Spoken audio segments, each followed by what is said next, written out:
and welcome to this week in the chord inversion series of little videos. This week we're up to the G chord, and we're going to explore, as we've done in the last weeks, we're going to look at 3 different positions of the G chord. First position, well, most of you would probably know your G chord is that little triangle starting on the 2nd fret. Most of you would know it like that. But that's the easy way to play the G chord. The true G chord is actually played using what we call the F shape. So how we play that is a bar across the 2nd fret, and then behind that bar we play an F chord shape. So that's actually the true G chord. We often don't hold down the G string up here because there's no need. It's a G chord. If that rings as a G, it sounds perfectly okay. The true shape of that, really, you should be putting your little finger up there as well to make it correctly.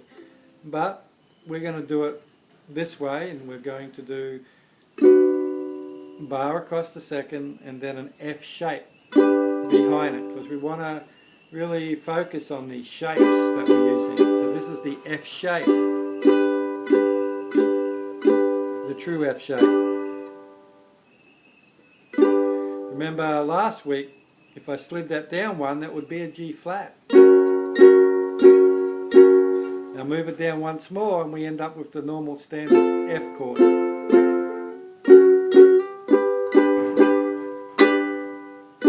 So there we have first position G. Second position G, once again, it's going to follow the true D chord shape, but we're going to start it on the 5th fret. So once again, index finger on the 5th fret, miss out a fret, and then hold these 3 strings down like you would for a D chord.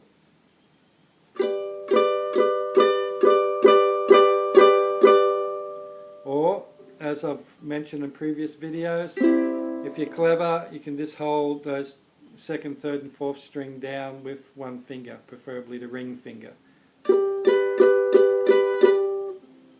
Okay, and the 3rd position we're going to look at, once again, is that true C shape. But this time we're going to start it on the 7th fret. So we bar the 7th fret, we miss 2 frets and put our finger down on the A string. So there we have it, the 3rd position G chord.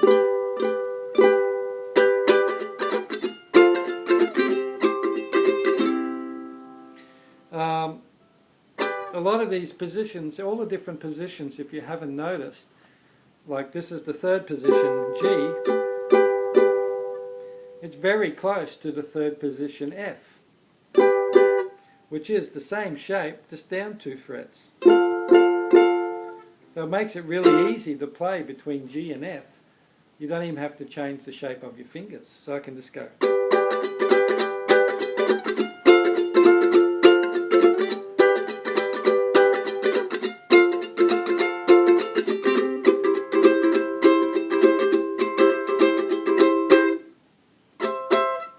Remember the 3rd position C, which was your F shape, starting on the 7th fret. Well, to play that G chord, I leave my barred finger on the 7th fret. All I'm doing is going from an F shape to a C shape.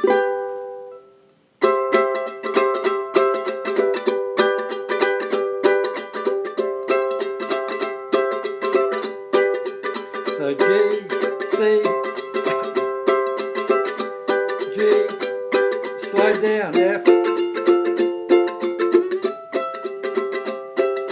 C, F, C, G. So most of the positions of the chords are all very close, often within 3 frets, sometimes 4. But first position chords, which you probably learnt when you were first starting out, all really were in the first 3 frets. You got your C's, you got your G's, your F's, G7s, A minors, A's, E D7s, you know, G7s, all of these chords are all in the first 3 frets. And most of your chord positions follow those 3 or 4 chord blocks up the neck. So once again, if I'm playing a G chord in the 3rd position, I'll probably find the C very close by, which it is. It's the F shape with the same bar. And if I slide it down a little bit, then I get my F chord.